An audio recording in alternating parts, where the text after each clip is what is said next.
So welcome back to synopsis IAS। I am Krishna. इस lecture में हम रिलीजन का जो लास्ट टॉपिक है, religious minorities in India and their problems, ये पढ़ेंगे।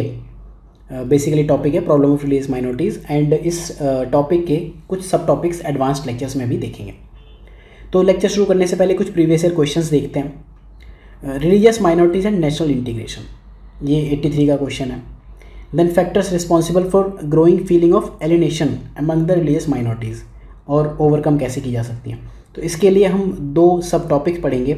एक इश्यूज़ ऑफ रिलीजियस माइनॉरिटीज़, वो हम कुछ सर्टेन कीवर्ड्स में बात करेंगे, एंड देन जो अप्रोचेज़ हैं उनकी बात करेंगे। बहुत स्पेसिफिक वे में 3 अप्रोचेज़ हैं, बाकी तो हैं ही बट 3 अप्रोचेज़ हैं। एक है एसिमुलेशन, दूसरी है डिस्क्रिमिनेशन, तीसरी है टॉलरेंस की। ये न्यूट्रल अप्रोच है, ये नेगेटिव अप्रोच है, पॉजिटिव अप्रोच है, इनकी बात करेंगे। तो वहाँ से आप ये आंसर कर सकते हो। Then minority groups, short note पूरे लेक्चर का, बेसिक और एडवांस लेक्चर का शॉर्ट फॉर्म लिख देना। ये दूसरा जो पार्ट था वो अलग आंसर आएगा।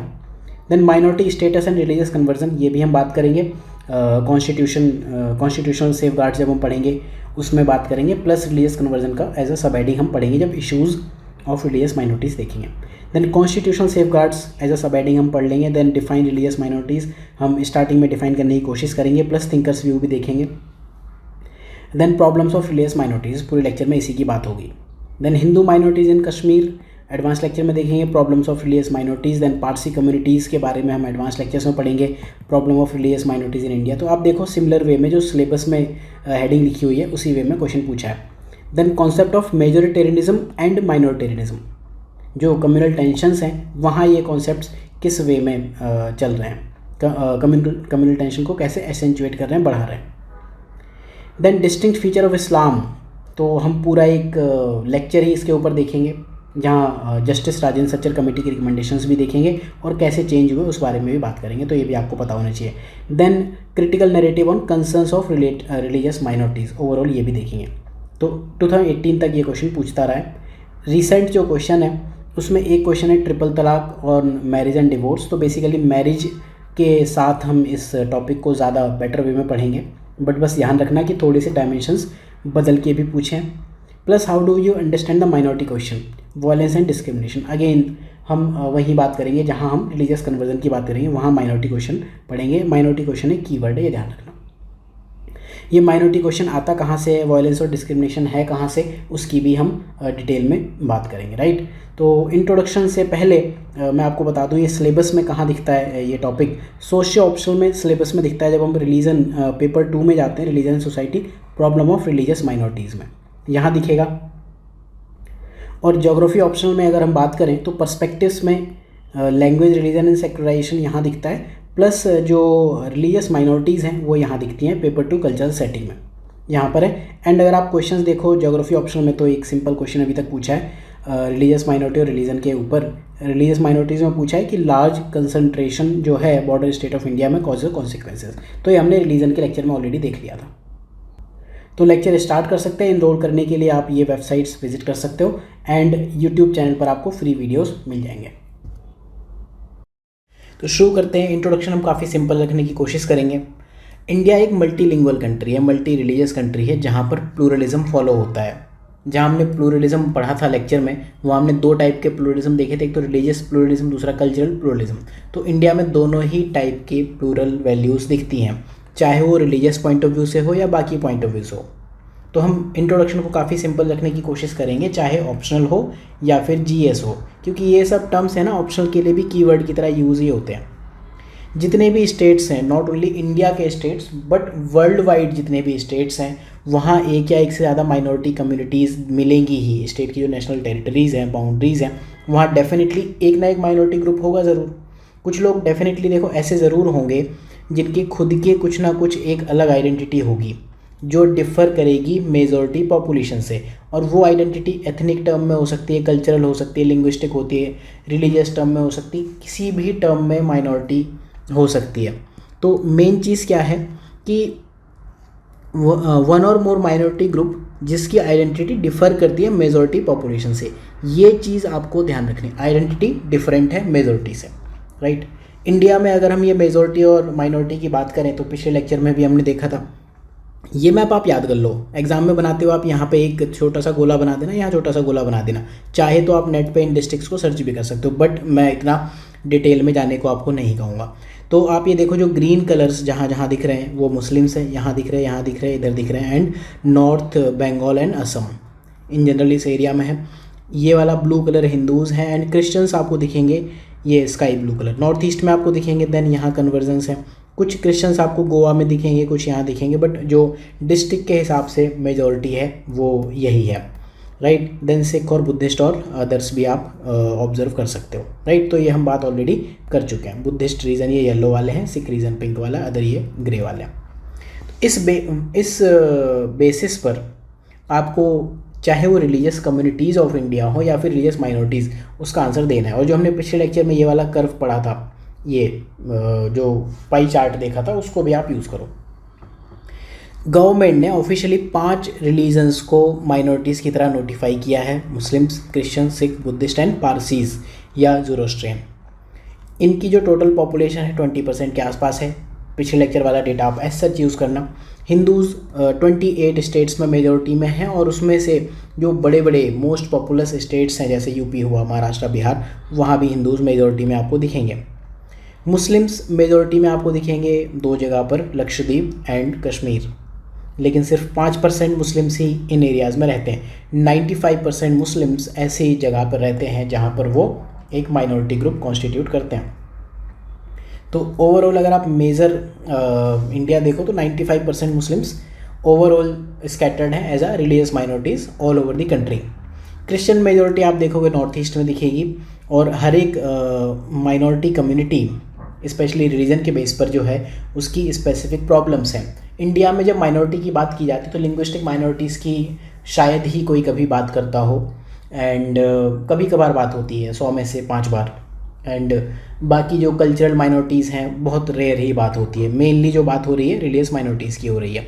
तो हम ये जो एडवांस लेक्चर में बात करेंगे वहाँ हम मुस्लिम्स की बात करेंगे, यहाँ पर जस्टिस राजेंद्र सच्चर कमेटी की बात करेंगे, रिकमेंडेशन उन्होंने क्या दिए। देन क्रिश्चियंस की बात करेंगे, पारसीज़ की बात करेंगे, एंड कश्मीरी पंडित्स की बात करेंगे।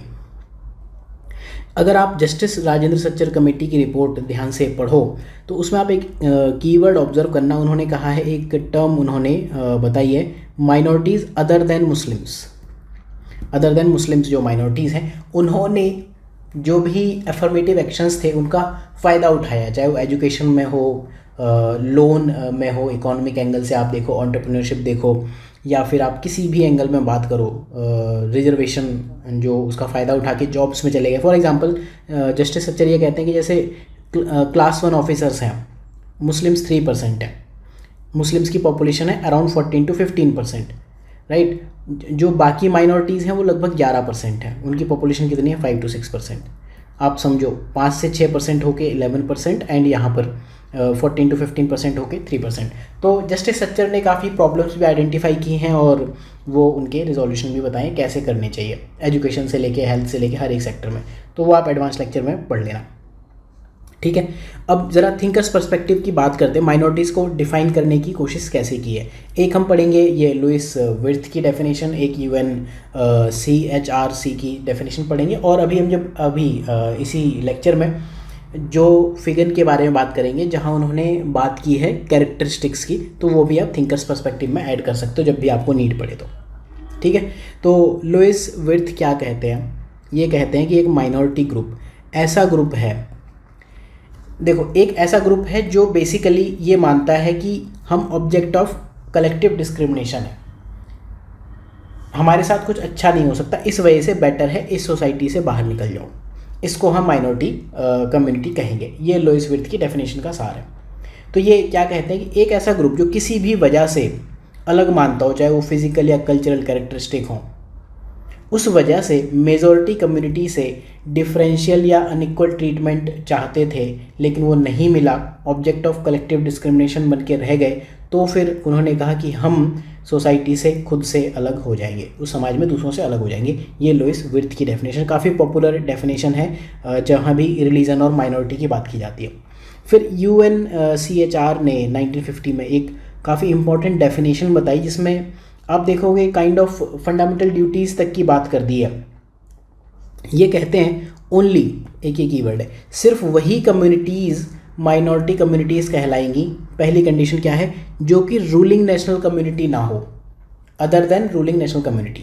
पहली चीज़, अगर आपके ही किसी कम्युनिटी, आपके ही रिलीजन का शासन है सेंटर में या स्टेट में किसी भी जगह, तो आप माइनॉरिटी तो कहला ही नहीं सकते, पहली चीज़। दूसरी क्या है, who want to have a language, religion और race different from national community. उस नेशन की, जो नेशन और स्टेट में आई थिंक आपको डिफरेंस पता होगा, नेशन एक कल्चरल कॉन्सेप्ट है, स्टेट पॉलिटिकल कॉन्सेप्ट है। तो वो जो उस नेशन का कल्चर है वहाँ से आप थोड़ा डिफरेंट रहना चाहते हो, चाहे वो लिंग्विस्टिक वे में हो, रिलीजियस वे में हो, या फिर रेशियल टर्म्स में हो, या किसी और टर्म्स में हो, ये दूसरा पॉइंट है, उनको ही आप माइनॉरिटी कम्युनिटीज़ कहोगे। साथ में तीसरी चीज़ भी कही इन्होंने UNCHR ने एक चीज़ कही कि एसेंशियल है कि अगर आप माइनॉरिटीज़ की तरह रिकग्नाइज होना चाह रहे हो तो सफिशेंट नंबर भी होने चाहिए, ऐसा नहीं कि 2-3 हो, राइट, ये भी नहीं होना चाहिए। फिर चौथी चीज़ जो UNCHR ने कही, you must be faithful to the nation where you live. जहाँ आप रह रहे हो उस राष्ट्र के प्रति तो आपको फेथफुल होना पड़ेगा। जैसे रशिया में आप देखोगे रिलीजन के ऊपर वो कंट्री को मानते हैं कि अगर आपको अपने रिलीजन या रिलीजियस वैल्यूज़ फॉलो करनी है, प्राइवेट लाइफ में फॉलो करो, यहाँ पर आपका नेशन जो है वही चलेगा, ना कोई भी पर्सनल लॉज चलेंगे, किसी भी रिलीजन के कुछ भी नहीं चलेगा, जो लॉ ऑफ द लैंड है वही चलेगा। तो ये UNCHR की डेफिनेशन है। Concept of majority and minority, इसको समझने से पहले तीसरा थिंकर हम समझ लेते हैं। जब हम फीचर्स ऑफ माइनॉरिटीज़ पढ़ते हैं तो वहाँ पर एक थिंकर आते हैं जो वीगन। तो ये भी आप डेफिनेशन मान सकते हो, उन्होंने 5 कैरेक्टरिस्टिक दी हैं कि एक माइनॉरिटी ग्रुप की कैरेक्टरिस्टिक क्या होनी चाहिए। तो पहली कैरेक्टरिस्टिक क्या है कि सफरिंग डिस्क्रिमिनेशन एंड सबऑर्डिनेशन, अलग तो होना ही चाहिए, डिस्क्रिमिनेशन वाइड स्केल या वाइडली प्रिवलेंट होना चाहिए, सबऑर्डिनेशन होना चाहिए, इक्वालिटी नहीं होनी चाहिए, तब माइनॉरिटी ग्रुप आप कहला सकते हो। दूसरा, कुछ ऐसे ट्रेट्स हैं, चाहे वो फिजिकल हो या कल्चरल हो, जो दूसरों से या मेजॉरिटी कम्युनिटी से आपको अलग करते हैं, and which are disapproved by the dominant group. जो मेजॉरिटी ग्रुप है या डोमिनेंट ग्रुप है वो उनको अप्रूव भी नहीं करती, वो कहते हैं ये अलग चीज़ है हमसे। यहाँ इन्होंने डिसअप्रूव कर दिया मेजॉरिटी ने, लेकिन जो इनकी फिजिकल या कल्चरल ट्रेट है वो कलेक्टिव आइडेंटिटी का सेंस लेकर आती है, जिसे हम सॉलिडेरिटी भी कहते हैं। अगर हम जनरल कैरेक्टरिस्टिक की बात करें तो उसे हम सॉलिडेरिटी भी कहते हैं, राइट। तो सेंस ऑफ कलेक्टिव आइडेंटिटी भी रहेगी, एंड कलेक्टिव बर्डन भी होता है, ठीक है। तो ये हिंदी में लिखा हुआ है, इंग्लिश में नहीं लिखा हुआ है, आप कलेक्टिव आइडेंटिटी तक रखो कि एक कलेक्टिव आइडेंटिटी है प्लस कलेक्टिव बर्डन भी है, या आप लिखना चाहो तो लिख लेना। प्लस एक चीज़ और है, सोशली शेयर्ड रूल्स होने चाहिए जो ये बताते हो, क्लियरली स्टेट करते हो कि कौन माइनॉरिटी है कौन नहीं है, कौन हमारी इन फिजिकल और कल्चरल ट्रेड से मैच करता है कौन नहीं मैच करता है, इसके लिए क्लियरली रूल्स डिफाइन होने चाहिए। देन इसके बाद tendency to marry within the group, endogamy basically होनी चाहिए, आप एक ग्रुप में, क्लोज्ड ग्रुप में मैरिज करोगे। इंडिया में ये चीज़ आपको विद इन द ग्रुप कहाँ दिखेगी मैरिज, पारसीज़ में दिखेगी, यहाँ पर क्लोज्ड किन्स के साथ मैरिज की वजह से फर्टिलिटी काफ़ी कम हुई है, ये एडवांस लेक्चर में हम पढ़ लेंगे। देन मुस्लिम्स में दिखेगी, वहाँ भी क्लोज रिलेटिव्स में मैरिज हो जाती हैं। तो समूह में विवाह या विद इन द ग्रुप या किन ऑर्गेनाइजेशंस में मैरिजेस आपको देखने को मिलेंगी। यही कैरेक्टरिस्टिक्स आप याद करो तो बेटर है, अदरवाइज इन जनरल कैरेक्टरिस्टिक ये हैं जो बहुत सिंपल है, physical characteristic, cultural traits, unequal treatment, ascribed status, solidarity, in group marriage, subordination. तो इन्हीं चीज़ों को आपने यहाँ इस तरह से लिस्ट आउट कर दिया, बेटर है जो फिगन का ये आप पॉइंट याद रखो। अब नेक्स्ट सब हेडिंग देखते हैं, मेजोरिटेरियनिज्म एंड माइनॉरिटेरियनिज्म। जब माइनॉरिटीज़ की बात होती है तो मेजोरिटेरियनिज्म की बात ना हो ऐसा तो इम्पॉसिबल है, ऐसा नहीं हो सकता। तो समझते हैं ये क्या कॉन्सेप्ट है, एंड इनके ऊपर GS2 में भी क्वेश्चन पूछे एंड सोशियो ऑप्शनल में भी क्वेश्चन पूछे, ज्योग्राफी में भी क्वेश्चन पूछना बनता है, तो आप इक्वली प्रिपेयर्ड रहो इस चीज़ के लिए। तो मेजोरिटेरियनिज्म क्या है, ऐसा कल्चर जहाँ पे मेजोरिटी की चलती हो, बहुसंख्यवाद। तो ये क्या कहता है कि न्यूमेरिक मेजोरिटी जहाँ हो किसी ग्रुप की या पॉपुलेशन, उन्हीं का फाइनल से होना चाहिए किसी भी चीज़ को डिसाइड करने में। अगर आपकी न्यूमेरिक मेजोरिटी नहीं है तो आप नहीं करोगे इस कल्चर में, ठीक है। ये तो एक डेमोक्रेटिक सा वे लगता है, जहाँ मेजोरिटी है वहीं की से चलेगी।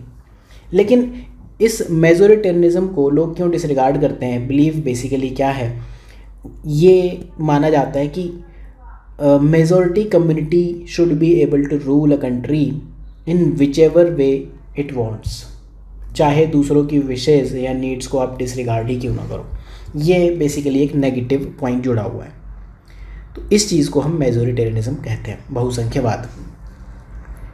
लेकिन आज के टाइम में जब से डेमोक्रेटिक कल्चर है तो डेमोक्रेटिक मेजोरिटी है, पॉलिटिकल स्ट्रक्चर है वो मेजोरिटी है बट डेमोक्रेसी के थ्रू है, तो मेजोरिटी कभी भी माइनॉरिटीज़ को एक्सक्लूड नहीं करते। तो जो एक नेगेटिव पॉइंट था वो तो काइंड ऑफ आपको डेमोक्रेसी में नहीं दिखेगा। मेजोरिटेरियनिज्म को समटाइम्स कभी कभी लोग क्या कहने लगते हैं कि ओक्लोक्रेसी या फिर टायरनी ऑफ द मेजोरिटी, ये टर्म्स हैं, अगर इन पर कभी क्वेश्चन आ जाए तो आपको पता होना चाहिए कि ये किस चीज़ के बारे में बात कर रहे हैं, राइट। अब जो लोग मेजोरिटेरियनिज्म के एडवोकेट्स हैं, इसके पैरोकार हैं, इसकी बड़ाई करते हैं, वो क्या कहते हैं कि majority decision that is intrinsically democratic. मतलब बेसिकली क्या है, अगर आप आर्टिकल 368 देखो तो 50% इसके ऊपर एक वोट एक्स्ट्रा, तो सिंपल मेजोरिटी यही कहती है। तो बेसिकली अगर आप सिंपल मेजोरिटी से ही कुछ चीज़ें नहीं चेंज कर पा रहे हो तो ये तो अनडेमोक्रेटिक हो गया ना। तो मेजोरिटी अगर है कोई कल्चर तो उसकी तो चलनी चाहिए। जो लोग ये कहते हैं कि मेजोरिटेरियनिज्म एक अच्छी चीज़ है। साथ में एक और आर्गुमेंट दिया जाता है कि चलो मान लेते हैं हम एक स्मॉल ग्रुप को दे देते हैं रेस्ट्रिक्ट करने की पावर। तो कुछ एग्जांपल, जैसे हम यूएन की बात करें, ठीक है, यूएनएससी की अगर हम बात करें, यहाँ पर 5 कंट्रीज़ के पास वीटो पावर है। 4 लोग ने वोट दे दिया, एक ने वीटो लगा दिया, आपका चला गया। तो it is not democratic basically. अगर चाइना कुछ चाहता है कि वर्ल्ड में ना हो तो फिर नहीं होगा, तो बेसिकली इट इज़ अनडेमोक्रेटिक। तो सेम वे में दे आर टेलिंग कि अगर एक स्मॉल ग्रुप के पास ऐसी रेस्ट्रिक्शंस आ जाएं तो फिर वो ओलिगार्की दिखेगा आपको, चाहे वो स्मॉल ग्रुप्स आपको एरिस्टोक्रेट्स के कुलीन वर्ग में दिखें, जजेस दिखें, प्रीस्ट दिखें, सोल्जर्स दिखें, फिलोसफर दिखें, या फिर किंग्स दिखें, या फिर माइनॉरिटी ऑफ वन फैमिली दिखे जहाँ पर किसी एक परिवार का शासन हो। तो ये तो ओलिगार्की आ गई ना, डेमोक्रेसी तो बची ही नहीं। तो जो वीटो पावर है, बेसिकली आप देखोगे जब भी आप मॉडर्न हिस्ट्री पढ़ना, वहाँ आप एक चीज़ देखना कि इंडिया में जब भी मेजॉरिटी माइनॉरिटी की डिबेट चली है फ्रीडम स्ट्रगल मूवमेंट के टाइम पर, वहाँ वीटो पावर के लिए काफ़ी ज़्यादा इश्यूज हुए। ठीक है, आप हमको इतनी सीट मत दो बट वीटो दे दो। ये बेसिकली अगेंस्ट डेमोक्रेसी जाएगा अगर आप मेजोरिटेरियनिज्म फॉलो नहीं करते हो। लेकिन एक और टर्म है माइनॉरिटेरियनिज्म या माइनॉरिटिज्म। ये एक नियोलॉजी है या नियोलॉजिज्म है, मतलब एक नवशास्त्र है, न्यू स्टडी है। वो ये कहता है कि minority segment has a certain degree of primacy in decision making.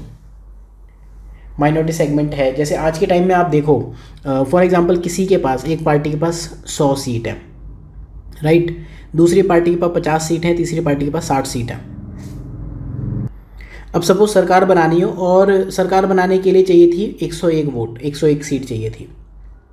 इनके पास 100 है, अगर इनके पास एक सीट और होती तो इनकी सरकार बनती, मेजोरिटी होना ही था आइडली, तो आपको ये दिखता है। लेकिन इनके बदले 50 + 60 मिल गए दोनों, 101 सीट हो गई, यहाँ मेजोरिटी चली गई, ये आपका अपोजिशन में चला जाएगा। ये आपको दिखता होगा, अभी बहुत सारे स्टेट्स में दिखेगा, राइट। तो बेसिकली क्या है, माइनॉरिटी सेगमेंट ऑफ पॉपुलेशन ने certain degree of primacy they the decision making में, राइट। या फिर मान लो यहाँ पर ये 100 सीट होती, या दो बंदों के पास 50 सीट हैं और एक के पास 50 सीट है, फिर एक बंदा और है उसके पास अकेला इंडिपेंडेंट खड़ा है।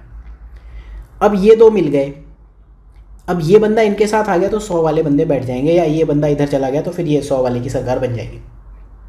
तो इसे हम कहेंगे माइनॉरिटेरियनिज्म।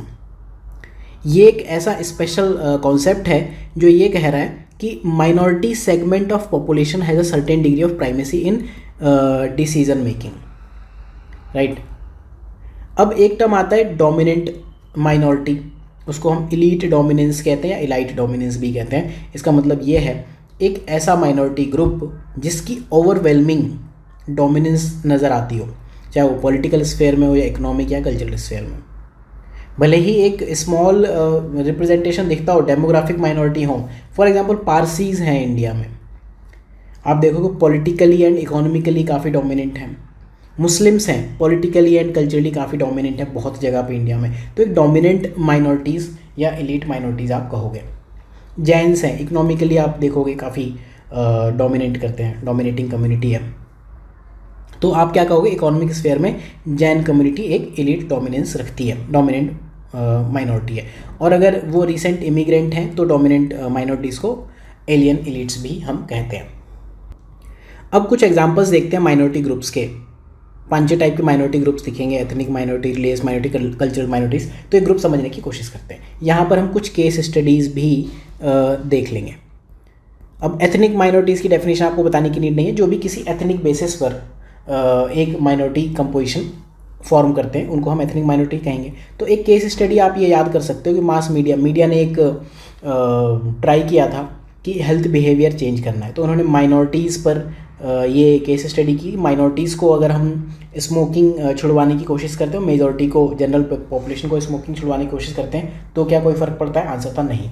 तो माइनॉरिटीज़ वैसे ही बिहेव करते हैं जैसे मेजॉरिटी बिहेव करते हैं। उस केस स्टडी का ये लेना देना था। At last all are human, right. तो ये है पहले माइनॉरिटी ग्रुप।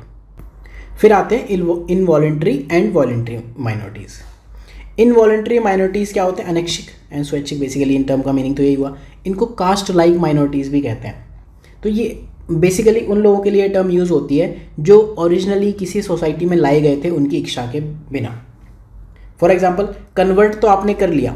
अभी हम जब देखेंगे क्रिश्चियंस के साथ एक इशू आपको दिखेगा कि इंडिया में जो क्रिश्चियंस हैं अभी भी डिस्क्रिमिनेशन फॉलो करते हैं, क्योंकि 70% क्रिश्चियंस दलित क्रिश्चियंस हैं।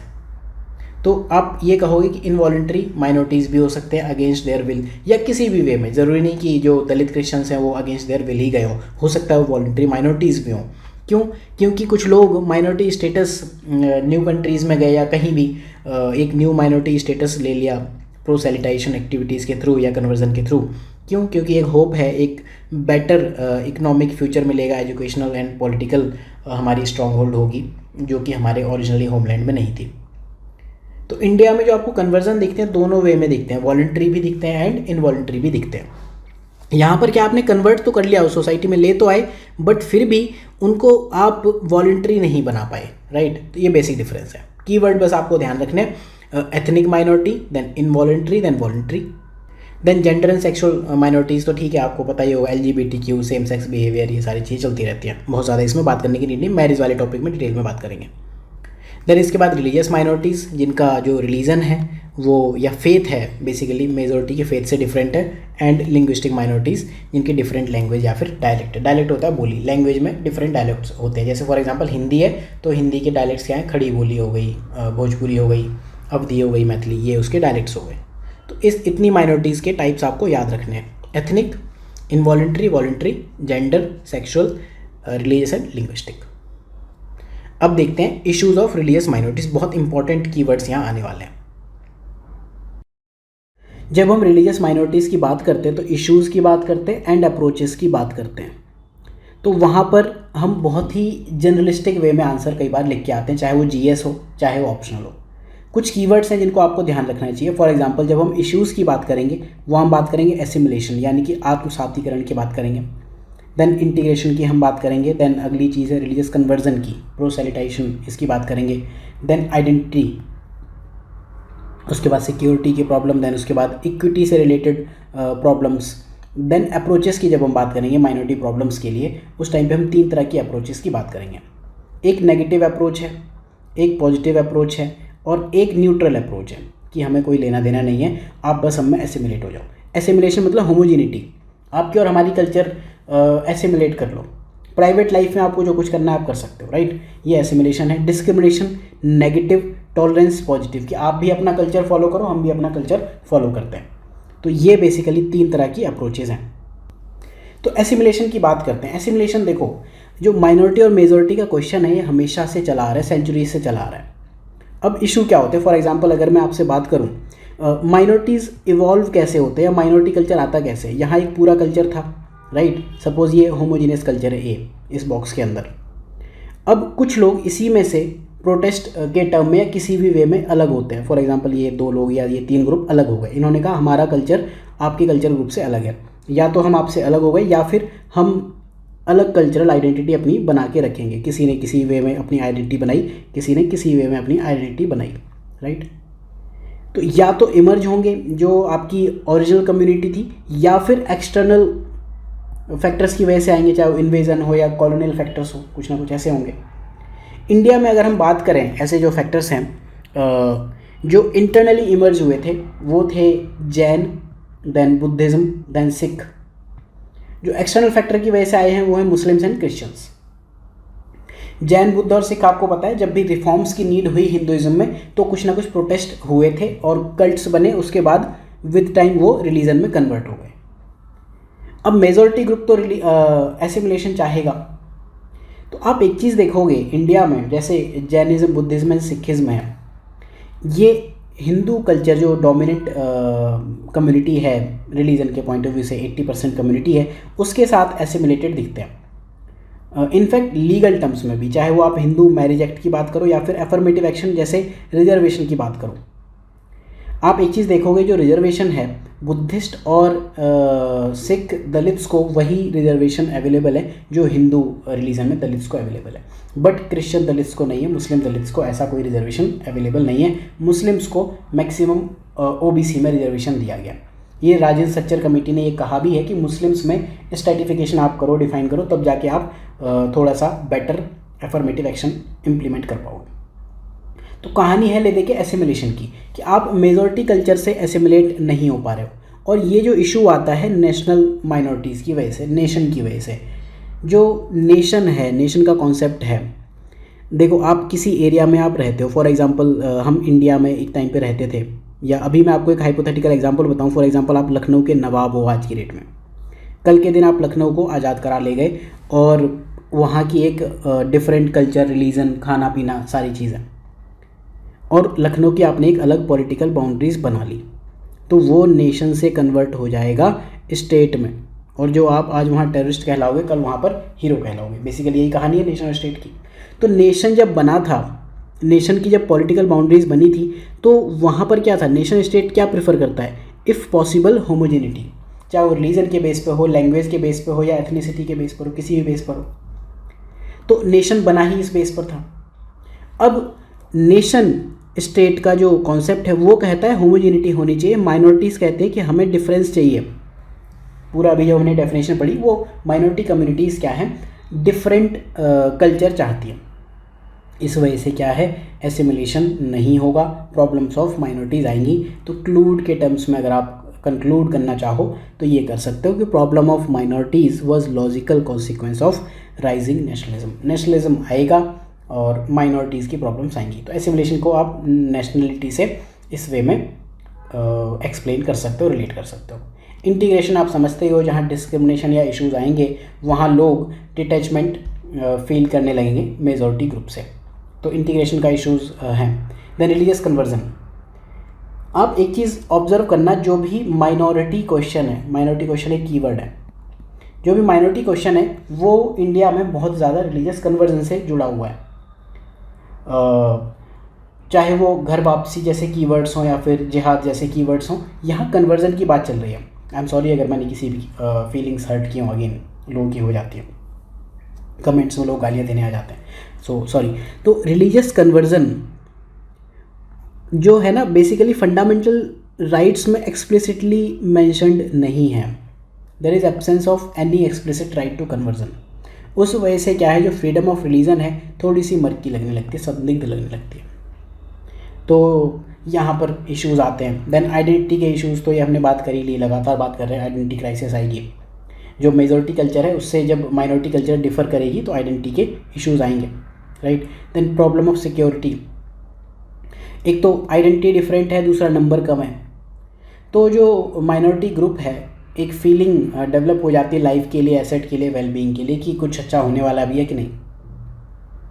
और ये सेंस ऑफ इनसिक्योरिटी है, ये बढ़ती है ऐसी कंडीशंस में अगर स्ट्रेंड या फिर कॉर्डियल रिलेशन ना हो, स्ट्रेंड रिलेशन हो या फिर कॉर्डियल रिलेशन ना हो मेजॉरिटी और माइनॉरिटी की, तो प्रॉब्लम ऑफ सिक्योरिटी रहेगी। देखो कीवर्ड आप याद रखो ये, बाकी इनमें एक्सप्लेनेशन में आपको जो कुछ लिखना हो एग्जाम में वो लिख देना। देन इक्विटी से रिलेटेड प्रॉब्लम, दो कॉन्सेप्ट्स हैं। जॉन राल्स का जो कॉन्सेप्ट है इक्विटी वर्सेस इक्वालिटी। इक्वालिटी मतलब सब बराबर है, equals should be treated equally, ये इक्वालिटी है, और अनइक्वल्स शुड बी ट्रीटेड अनइक्वली, ये इक्विटी है। मतलब कोई समाज में इस लेवल पर है और दूसरा बंदा इस लेवल पर है, कंपटीशन यहाँ हो रहा है, तो पहले आप कंपटीशन के लिए इक्वल लेवल प्लेइंग फील्ड पर तो लाओ। तो बेसिकली प्रीएम्बल में ये जो डिफाइन है ना कि इक्वालिटी ऑफ अपॉर्चुनिटी, उसे हम इक्विटी के टर्म्स से कहीं ना कहीं रिलेट कर सकते हैं। तो जब इक्विटी नहीं है, डिफरेंसेस हैं आइडेंटिटी में, कहीं ना कहीं जो माइनॉरिटी कम्युनिटीज़ हैं उन्हें ये लगता है कि हमारे पास सेंस ऑफ इनइक्विटी है। अब अप्रोचेस टू माइनॉरिटी प्रॉब्लम्स हम समझने की कोशिश करते हैं। जो न्यूट्रल प्रॉब्लम है, एसिमिलेशन, ब्रिंगिंग होमोजेनिटी, वहाँ पर आप देखोगे ना आपको स्टेट के एक्शंस भी दिखेंगे और ओवरऑल डिफरेंसेस भी दिखेंगे, हर वे में आपको दिखेंगे। जैसे अगर हम बात करें 3% ग्रुप ए जॉब्स हैं 15% मुस्लिम्स के पास में, 11% ग्रुप ए जॉब्स हैं बाकी 4 to 5% माइनॉरिटीज़ के पास में। तो ये 3 तरह की अप्रोचेस हैं। पहली है एसिमिलेशन, कि आप हम में अपनी कल्चर को एसिमिलेट कर दो, होमोजेनिटी लेकर आओ, अदरवाइज डिस्क्रिमिनेट हम कर देंगे, या एनिलेशन दिखेगा, अदरवाइज पॉजिटिव वे में टॉलरेंस भी हम रख सकते हैं। तो एसिमिलेशन की बात करते हैं। कुछ कीवर्ड्स हैं जो आप पॉलिटिकल सोशियोलॉजी में पढ़ोगे, जब हम वहाँ पढ़ेंगे तो वहाँ उनमें से आप एक कीवर्ड याद रखना, कोएशन। फॉर्म्स ऑफ पावर जब हम पढ़ेंगे वहाँ लेजिटिमेसी पढ़ेंगे, कोएशन पढ़ेंगे, अथॉरिटी पढ़ेंगे, ये सारी चीज़ें पढ़ेंगे। तो अथॉरिटी का नेगेटिव टर्म में हम कोएशन को यूज़ करते हैं। तो कोएशन के थ्रू एसिमिलेशन करने की बहुत जगह कोशिश की गई, लेकिन वो हुआ नहीं, चला नहीं। तो स्टेट्स क्या हैं, इनडायरेक्ट मेथड्स फॉलो करते हैं, जिसमें से एक है डिस्क्रिमिनेशन। डिस्क्रिमिनेशन और एनिलेशन में क्या है, जहाँ भी माइनॉरिटी ग्रुप्स की एक अलग कैरेक्टरिस्टिक है या आइडेंटिटी है, वहाँ डिस्क्रिमिनेशन दिखेगा, राइट। तो चाहे वो सोशल लाइफ में हो या पॉलिटिकल लाइफ में, हर जगह आपको रिडिक्यूल या सेग्रीगेशंस दिखेंगे। तीसरी जो अप्रोच है वो है टॉलरेंस और इक्वालिटी की, कि जो मेजॉरिटी कल्चर है एक टॉलरेंट एंड फेयर ट्रीटमेंट रखेगा, सहिष्णुता का और निष्पक्षता का व्यवहार रखेगा, ताकि प्रिजर्व और परसुएस कर पाए माइनॉरिटी कल्चर को। अब जो स्टेट्स हैं, ये ध्यान रखना, अभी जो मैंने आपको नेशन और स्टेट की बात बताई थी, स्टेट्स तब तक टॉलरेंट एटीट्यूड रखेंगे जब तक कि minority community do not create any destabilising effect on nation state. जो स्टेट है ना बेसिकली होमोजीनियस है, नेशन होमोजीनिटी चाहता है, तो उसमें डीस्टेबलाइजिंग इफेक्ट ना हो तब तक हम टॉलरेंट रहेंगे। हाँ, हालांकि अल्टीमेटली स्टेट्स भी चाहते होंगे कि एसिमिलेशन हो अल्टीमेटली, ठीक है। अब हम बात करते हैं कॉन्स्टिट्यूशनल सेफगार्ड्स की। इसमें मैं बहुत ज़्यादा एक्सप्लेन नहीं करूँगा, बट डायरेक्ट क्वेश्चन है, चाहे वो एंथ्रो हो या सोशियो हो या ज्योग्राफी हो या जीएस हो, लगातार क्वेश्चन पूछते हैं। तो ये कुछ आर्टिकल्स याद रखना, आर्टिकल 15, 16 एंड देन 25, 26, 27, 28, 29, ये तो आपको आइडिया हो गई। देन जो आपको नहीं आइडिया 30 के बाद जो कम लोगों को आइडिया होता है वो है article 347, special provision relating to language spoken by a section in that state. एक तो इसको लेकर है, लिंग्विस्टिक माइनॉरिटीज़ को लेकर। दूसरा क्या है, ग्रीवेंस रिड्रेसल को लेकर आर्टिकल 350 में बात की गई है, कौन सी लैंग्वेज यूज़ करनी है। Then instruction in mother tongue at primary stage, article 350A और SOLM आर्टिकल 350B। अब ठीक है, लेक्चर ख़त्म करने से पहले मैं थोड़ा सा इस बारे में बात करना चाहूँगा। जो मैं बात कहूँगा उसे आप पावर या फिर ये जो फालतू की जो मीम वीम चलते हैं ना, उनसे थोड़ा अलग रखना। देखो, इंडिया में जो मेन प्रॉब्लम है वो प्रॉब्लम है हिंदी मीडियम की, वर्नाकुलर मीडियम की। अब जब हिंदी मीडियम की लगभग 80% हिंदू हैं, वहाँ प्रॉब्लम्स हैं, तो जो 15% मुस्लिम्स हैं वहाँ तो काफ़ी ज़्यादा प्रॉब्लम्स होंगी। ये जस्टिस राजेंद्र सच्चर कमेटी की रिकमेंडेशन भी है, वो ये कहते हैं क्लियरली कि उर्दू वर्नाकुलर या प्राइमरी स्टेज पर मदर टंग ना होने की वजह से काफ़ी प्रॉब्लम्स होती हैं। अब यहाँ पर सक्सेसिव गवर्नमेंट्स फेल हुई हैं अच्छी सर्विस प्रोवाइड करने में या फिर वर्नाकुलर लैंग्वेज प्रोवाइड करने में। अब आप देखो 2015 के आसपास से जब से YouTube प्लस जियो आपको दिखा है, वर्नाकुलर लैंग्वेजेस भी आ गई हैं, एंड जो ये इश्यूज़ थे आर्टिकल 350A में जो होने थे रिजॉल्व, जो नहीं हो पाए थे वो भी रिजॉल्व होने लगे। आप देखो, अगर यहाँ एक लाइन हिंदी एक लाइन इंग्लिश दिख रही है तो कहीं ना कहीं ये एक प्राइवेट ऑर्गेनाइजेशन की वजह से है। YouTube प्लस जियो ने प्लेटफॉर्म दिया, प्लस कुछ हम जैसे लोगों ने उसको यूटिलाइज़ करके इंस्ट्रक्शंस इन मदर टंग देना शुरू किया। इस सेम वे में कुछ उर्दू चैनल्स हैं, इनफैक्ट मैं खुद फॉलो करता हूँ कई बार कोडिंग के लिए, बहुत अच्छे उर्दू चैनल्स हैं, बहुत अच्छे हिंदी चैनल्स हैं। एक बंदा मुझे बहुत ज़्यादा समझ नहीं आती बट कन्नड़ा में समझाता है, वो बहुत अच्छे वे में एक्सप्लेन करता है। तो मदर टंग में इंस्ट्रक्शंस मिल रहे हैं, तो definitely India is on rise. तो ज़रूरी नहीं कि जहाँ पब्लिक सेक्टर से एक्सपेक्टेशन हो वहीं आपको सरकार के पीछे जाना चाहिए, प्राइवेट सेक्टर के पीछे भी जा सकते हो। प्राइवेट सेक्टर भी कई बार सरकार को पीछे छोड़ सकता है। BSNL और बाकी जो टेलीकॉम कंपनीज़ हैं इसका एग्जांपल है। तो ठीक है, एडवांस लेक्चर में हम पढ़ेंगे मुस्लिम्स के बारे में, कश्मीरी पंडित्स के बारे में, देन हम पढ़ेंगे क्रिश्चियंस के बारे में एंड पारसीज़ के बारे में, और जो जस्टिस राजेंद्र सच्चर कमेटी की रिपोर्ट है उसके बारे में पढ़ेंगे। तो इस टॉपिक में इतना ही। ये लेक्चर था बेसिकली सोशियो के लिए और ज्योग्राफी ऑप्शनल के लिए। आप फॉलो कर सकते हो यूट्यूब पर इनरोलमेंट करने के लिए सिनॉप्सिस या फिर रीडर, दोनों वेबसाइट पर आप विजिट कर सकते हो। तो thank you for watching, have a good day.